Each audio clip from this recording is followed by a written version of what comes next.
of getting the Haass negotiations back on track, or getting some deal there before May? How would you rate it? Well, I'm very realistic about that. From our perspective, we want an agreement. We've signed up for the Haass proposals. The big question is, where does political unionism reside in all of this? I've been involved in exploratory talks with them over the course of the last couple of weeks.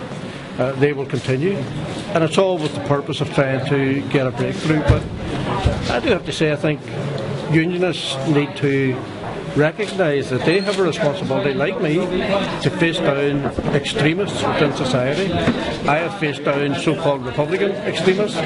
They need to face down the sort of people who, today, for example, forced Catherine Seeley, a young teacher, out of her school, carried out by bigots. And I have to say, the cowardly approach of unionist politicians to that is a shining example of how the leadership that they have given over the course of the last short while has been absolutely deficient. Do you believe there is hope among some strands of unionism, at least, that are up for a deal everywhere? Yeah, I believe that there are good people within the Ulster Unionist Party and within the DUP who want the process to succeed.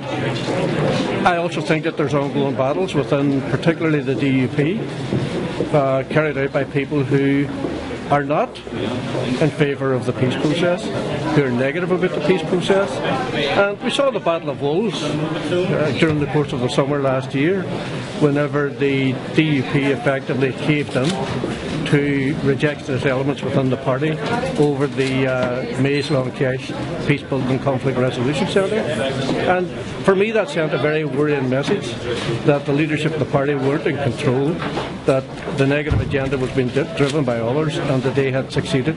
We will see in the course of these Haass discussions whether or not the leadership of the party will reassert their authority and come to a point where they will make an agreement with the rest of us to move the situation forward in respect of the past, flags, and the whole issue of symbols, identity, and of course the very vexed issue of parades.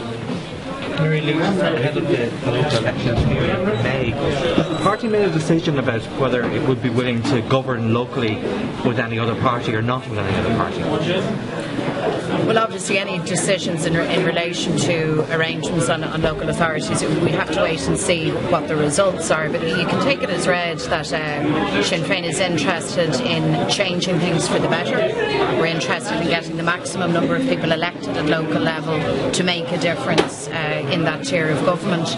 And of course, where there are opportunities to act in the common interest and for the good, of course Sinn Féin will examine all of those opportunities. And in fact, in the last term, for instance, in South Dublin County Council, we managed to put a deal together with another party, and it was extremely effective and I think delivered real positives for those communities. Just one other question for me. Tallaght Hospital today has decided it will now recruit extra staff. Welcome move? Well, absolutely. That hospital, as anybody who lives in Tallaght will attest, has been under huge pressure. We've been saying that for quite some time. It's not the only hospital under pressure, bear that in mind, but of course that is a welcome move. But the real dilemma and the issue is broader than just one round of recruitment into a single hospital. We know for certain that the health service is creaking at the seams, and we know that in no small measure the ban on recruitment into the public sector is at least part to blame for that. And in fact, it's one of the issues that will be debated quite heatedly here in the Ard Fheis this